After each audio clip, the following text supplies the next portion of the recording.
Welcome to biology by Rupesh sir. आज हम लोग डिस्कस करने वाले हैं ब्लड वैस्कुलर सिस्टम।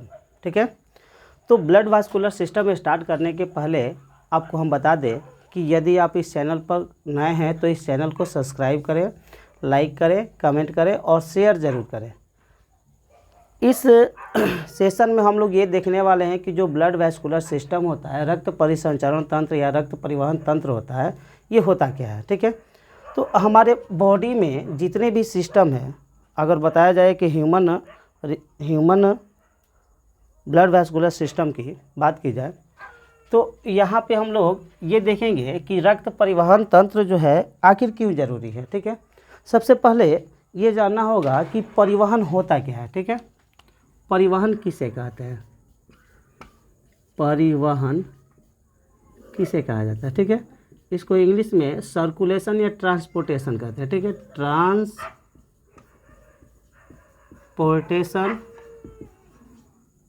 या इसी को सर्कुलेशन कहा जाता है। ठीक है, तो सर्कुलेशन किसे कहते हैं या परिवहन किसे कहते हैं, तो बताया जाता है कि उपयोगी एवं आवश्यक पदार्थों को उनके मूल स्रोत से शरीर के विभिन्न भागों तक पहुंचने की क्रिया जो होती है परिवहन कहलाती है। ठीक है, उपयोगी एवं आवश्यक पदार्थों को उनके मूल स्रोत से शरीर के विभिन्न भागों तक, शरीर के समस्त भागों तक ट्रांसफ़र होने की क्रिया जो होती है सर्कुलेशन या ट्रांसपोर्टेशन कहलाती है।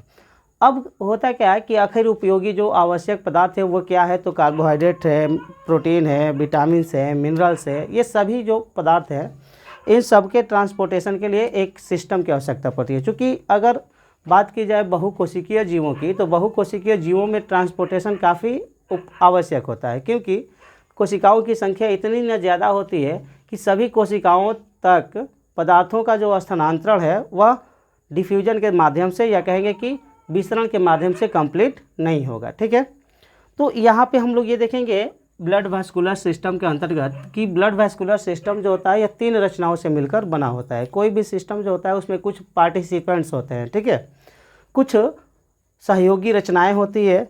तो इस परिवहन तंत्र में देखेंगे हम लोग कि परिवहन तंत्र 3 घटकों से मिलकर बना होता है। सबसे पहले बता दें हम इसको CVS कार्डियोवैस्कुलर सिस्टम के नाम से भी जानते हैं। ठीक है, सर्कुलेटरी सिस्टम को या ब्लड वैस्कुलर सिस्टम को कार्डियोवैस्कुलर सिस्टम के नाम से भी जाना जाता है, CVS के नाम से जाना जाता है, जिसके बारे में सबसे पहले विलियम हार्वे नामक वैज्ञानिक ने बताया था। अब यहाँ पे हम लोग देखेंगे कि ये जो परिवहन होता है, ट्रांसपोर्टेशन जो होता है, इसके लिए कौन कौन सी चीज़ों की आवश्यकता होती है। तो सबसे पहले यहाँ पे हम लोग देखेंगे क्या बाबू, तो ब्लड, दूसरा है ब्लड वेसल्स, रक्त नलिकाएं, तीसरा जो है वह है हार्ट, हृदय। ठीक है, तो 3 मेन कंपोनेंट होते हैं सर्कुलेटरी सिस्टम के या ब्लड वैस्कुलर सिस्टम के। ठीक है, तो ब्लड वैस्कुलर सिस्टम या कहेंगे कि रक्त परिवहन तंत्र जो है यह 3 घटकों से मिलकर बना होता है। सबसे पहले हो गया बाबू ब्लड, दूसरा हो गया ब्लड वेसल, तीसरा हार्ट। अब हम लोग एक एक करके सबका डिस्कशन देखेंगे। ठीक है, कि सबके बारे में जानेंगे कि होता क्या है, जैसे ब्लड क्या होता है, ब्लड वेसल्स क्या होता है, हार्ट क्या होता है, हार्ट का स्ट्रक्चर कैसा होता है, हार्ट का फंक्शन कैसा होता है। तो इस CVS के अंतर्गत सबसे पहले हम लोग देखेंगे किसके बारे में, तो ब्लड के बारे में। ठीक है, तो आइए देखते हैं ब्लड के बारे में।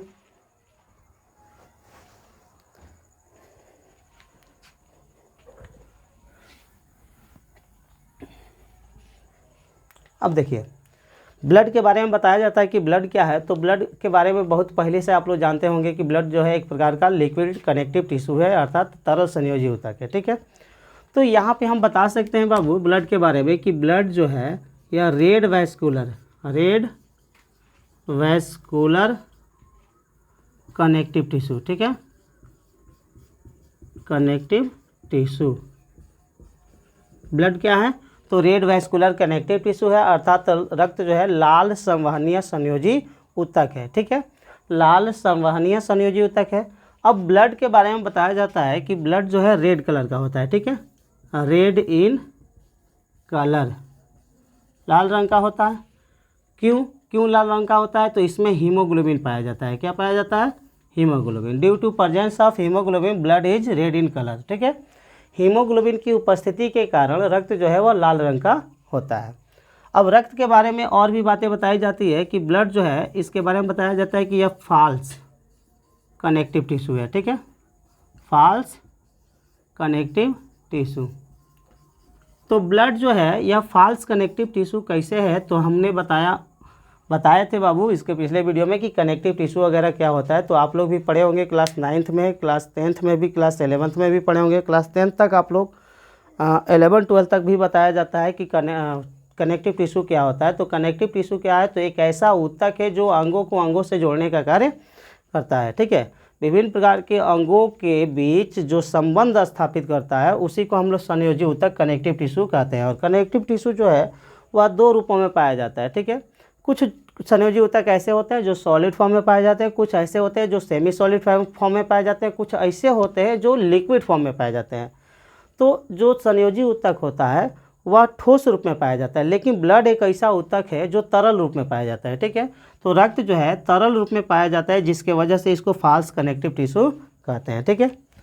अब बताया जाता है ब्लड के बारे में कि ब्लड जो है, ठीक है, इसे river of life, river of life, blood को रिवर ऑफ लाइफ कहा जाता है, ठीक है। ब्लड को रिवर ऑफ लाइफ इसलिए कहा जाता है कि जैसे आप लोग देखे होंगे कि जो नदी होती है, नदी में जब पानी प्रवाहित होता है तो उसके आसपास हरियाली बढ़िया से होती है, काफ़ी ज़्यादा हरियाली होती है। वैसे ही हमारे बॉडी में ब्लड है, ठीक है। ब्लड अगर हमारे शरीर में प्रवाहित हो रहा है, कंटिन्यू बह रहा है, तो हमारा जो अस्तित्व है रहेगा। अगर जिस दिन ब्लड का बहाव रुक गया उस दिन समझिए कि जीवन का अस्तित्व समाप्त हो जाएगा, ठीक है। तो इसलिए ब्लड को रिवर ऑफ लाइफ कहा जाता है, ठीक है। बताया जाता है कि रक्त और रक्त से संबंधित रचनाओं के बारे में जब हम लोग अध्ययन करते हैं, ठीक है, रक्त और रक्त से संबंधित घटकों के बारे में जब हम लोग स्टडी करते हैं, यानी जानकारी जब प्राप्त करते हैं, तो उस ब्रांच को, बायोलॉजी के लिए एक ब्रांच बनाया गया है, ठीक है, जूलॉजी जिसको कहा जाता है। जूलॉजी में जो ह्यूमन फिजियोलॉजी होता है, ह्यूमन फिजियोलॉजी में एक ब्रांच बनाया गया है हेमाटोलॉजी, ठीक है,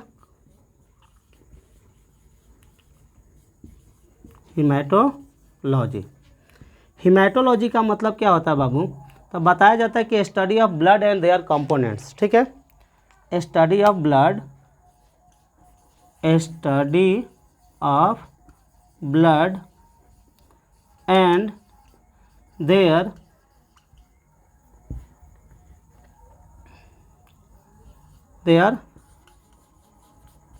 कंपोनेंट, ठीक है। रक्त और रक्त से संबंधित घटकों का जब हम लोग स्टडी करते हैं तो उस कंडीशन को, उस ब्रांच को हम लोग हेमाटोलॉजी के नाम से जानते हैं। तो ये हो गया ब्लड का छोटा सा इंट्रोडक्शन। इसके आगे भी अभी है ब्लड के बारे में, लेकिन अगर इसको आप नोट करना चाहते हैं तो वीडियो को रोक कर आप इसे नोट कर सकते हैं। चलिए फिर आगे देखते हैं कि ब्लड के बारे में और क्या जानकारी दी जा सकती है। तो ब्लड के बारे में बताया जाता है कि ब्लड का जो फॉर्मेशन होता है, ठीक है, ब्लड के निर्मित होने की जो क्रिया होती है उसको हम लोग हीमोपोएसिस कहते हैं, ठीक है। रक्त के निर्मित होने की क्रिया को हीमोपोएसिस कहते हैं, ठीक है, हीमोपोएसिस।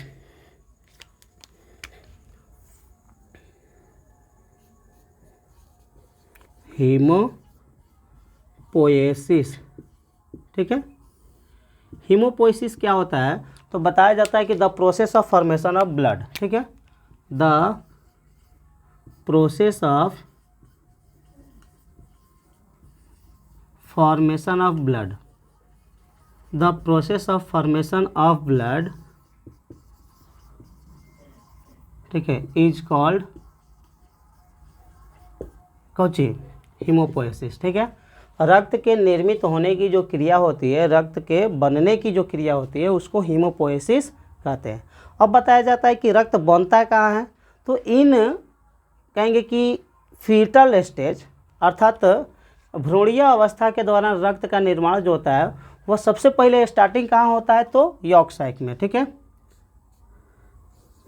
यॉर्क सैक, ये ब्लड फॉर्मेशन का स्टार्टिंग है, ठीक है। यानी जब बच्चा गर्भाशय के अंदर विकसित हो रहा होता है तो उसमें रक्त निर्माण की क्रिया यॉर्क सैक में होती है। यॉर्क सैक क्या होता है, तो क्लास 12 के जब सेशन चल रहा है तो क्लास 12 के सेशन में आप लोग को एक्स्ट्रा एम्ब्रियोनिक मेम्ब्रेन पढ़ना है, और उस एक्स्ट्रा एम्ब्रियोनिक मेम्ब्रेन के अंतर्गत यानी भ्रूण के चारों ओर जो विकसित होने वाली झिल्ली है उस झिल्ली के अंतर्गत एक रचना आता है जिसको हम लोग यॉर्क सैक कहते हैं। ठीक है, तो ये यॉर्क सैक अगर आपको समझना है तो क्लास 12 का सेशन देखें, EEM, जिसका हेडिंग होगा एक्स्ट्रा एम्ब्रियोनिक मेम्ब्रेन। तो यॉर्क सैक क्या होता है? तो यॉर्क सैक जो है एक रचना होती है, एक मेम्ब्रेन लाइक स्ट्रक्चर है जो एम्ब्रियो को कवर करता है। तो एम्ब्रियोनिक स्टेज में भ्रूणीय अवस्था के दौरान ब्लड फॉर्मेशन की क्रिया कहाँ होती है? यॉर्क सैक में स्टार्ट होती है। फिर इस यॉर्क सैक के बाद ब्लड फॉर्मेशन की क्रिया लीवर में होने लगती है, यकृत में होने लगती है। फिर यकृत के बाद जब बच्चे का जन्म होता है तो जन्म के बाद क्या होता है? तो ब्लड फॉर्मेशन की क्रिया बोन मैरो में होने लगती है। ठीक है, ज़्यादातर लोगों को आंसर पता होगा बोन मैरो, लेकिन स्टार्टिंग कहाँ से होती है ब्लड फॉर्मेशन की? तो रक्त के निर्माण की क्रिया जो होती है एम्ब्रियोनिक स्टेज में यॉर्क सैक में स्टार्ट होती है और एम्ब्रियोनिक स्टेज तक ब्लड फॉर्मेशन की क्रिया लीवर में होती है। लेकिन आफ्टर बर्थ, जन्म के बाद रक्त निर्माण की क्रिया बोन मैरो में होने लगती है। ठीक है, तो ये हो गया ब्लड के फॉर्मेशन का प्रोसेस। अब बताया जाता है कि ब्लड जो होता है हमारे बॉडी का लगभग 60% हिस्सा बताया जाता है। ठीक है, अब देखो बाबू, बताया जाता है कि ब्लड जो होता है या लिक्विड फॉर्म में पाया जाता है और यह स्लाइटली अल्कलाइन नेचर का होता है। ठीक है, ब्लड जो होता है स्लाइटली अल्कलाइन नेचर अर्थात हल्का क्षारीय स्वभाव का होता है। ठीक है, ब्लड जो है यह alkaline in nature, alkaline in nature. रक्त जो है यह क्षारीय स्वभाव का होता है। किस स्वभाव का होता है? क्षारीय स्वभाव का होता है, अल्कलाइन इन नेचर। क्यों होता है क्षारीय स्वभाव का? क्योंकि इसका जो pH होता है वो 7.4 होता है। ठीक है, ब्लड का pH जो है 7.4 होता है और ब्लड का pH मान 7.4 होने के वजह से यह जो होता है हल्का क्षारीय, स्लाइटली अल्कलाइन, ये नहीं कि पूरा क्षारीय होगा, रक्त जो होगा वह हल्का क्षारीय होगा। ठीक है, ये हो गया। इसके बाद बताया जाता है कि ब्लड की जो विस्कोसिटी होती है, रक्त की जो चिपचिपाहट होती है, वह 3 times to more than water, यानी जल की अपेक्षा 3 गुना अधिक चिपचिपापन पाया जाता है किसमें? तो ब्लड में। ठीक है, वाटर के अपेक्षा ब्लड में 3 गुना अधिक चिपचिपापन पाया जाता है। तो ये हो गया ब्लड का फिजिकल नेचर। ठीक है, ब्लड का कहेंगे कि इंट्रोडक्शन। अब इस ब्लड के इंट्रोडक्शन के बाद हम लोग देखने वाले हैं ब्लड का कंपोजिशन। ठीक है, तो ब्लड का कंपोजिशन क्या होता है, चलिए इसको भी देख लिया जाए। ठीक है, ब्लड का कंपोजिशन क्या होता है, तो यहाँ पे हम लोग एक चार्ट वाइज समझेंगे कि ब्लड का कंपोजिशन क्या होता है, उसके बाद उसका फुल डिस्कस जो होगा वो चलेगा।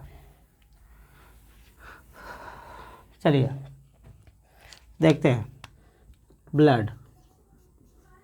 ठीक है, ब्लड के बारे में बताया जाता है कि इसको रक्त, रुधिर, लसिका, रक्त, रुधिर, लहू के नाम से जाना जाता है। ठीक है, अब ब्लड के 2 मेन कंपोनेंट होते हैं। ठीक है, ब्लड के 2 फॉर्म होता है, एक सॉलिड फॉर्म होता है, एक लिक्विड फॉर्म होता है। ठीक है, रक्त के 2 घटक होता है, एक होता है सॉलिड पार्ट और एक होता है क्या बाबू? Liquid part. रक्त के 2 भाग हो गया। अब ब्लड का जो लिक्विड पार्ट होता है वह ब्लड प्लाज्मा कहलाता है। ब्लड का लिक्विड पार्ट यह क्या कहलाता है? तो ब्लड प्लाज्मा। ब्लड प्लाज्मा, और ब्लड प्लाज्मा जो है यह टोटल ब्लड का कितना % हिस्सा होता है? तो 55% हिस्सा। ठीक है, रक्त प्लाज्मा, ठीक है, यह पूरे ब्लड का 55% हिस्सा होता है, जिसमें क्या होता है? तो 90% जल पाया जाता है, 90% जल, और शेष 10% में क्या होता है? तो कार्बनिक और अकार्बनिक पदार्थ। ठीक है, यहाँ पे लिख सकते हैं कार्बनिक और अकार्बनिक पदार्थ। ठीक है, कार्बनिक और अकार्बनिक पदार्थ, जिसमें प्रोटीन वगैरह होता है, एंजाइम वगैरह होता है, आयंस वगैरह होते हैं। अब ब्लड का जो सॉलिड पार्ट होता है इसे ब्लड सेल कहा जाता है। ठीक है, ब्लड के सॉलिड पार्ट को ब्लड सेल्स यानी रक्त कोशिका के नाम से जाना जाता है। और ब्लड का जो सॉलिड पार्ट होता है पूरे ब्लड का 45% हिस्सा होता है, 45% भाग होता है। ठीक है, आप लोग सुने होंगे कि जो रक्त कोशिका होती है यह रक्त कोशिका 3 भागों में बटी होती है। ठीक है, रक्त कोशिका 3 भागों में बटी होती है। एक होता है RBC, दूसरा होता है WBCs और तीसरा क्या होता है बाबू, तो तीसरा होता है प्लेटलेट्स। ठीक है। तो रक्त कोशिकाएं 3 भागों में बट गई, आरबीसी, डब्ल्यूबीसी, प्लेटलेट्स। तो यहाँ पे इतना ही रहने देंगे, ठीक है। इसको बढ़िया ढंग से आप लोग कवर कर लेंगे, ब्लड क्या होता है, ब्लड के पार्ट्स क्या होते हैं। अब हम लोग इसके अगले वीडियो में ये देखेंगे कि ब्लड के जो सॉलिड पार्ट्स होते हैं उसमें आरबीसी, डब्ल्यूबीसी, प्लेटलेट्स ये होते क्या हैं, इनका फंक्शन क्या होता है। तब तक के लिए धन्यवाद।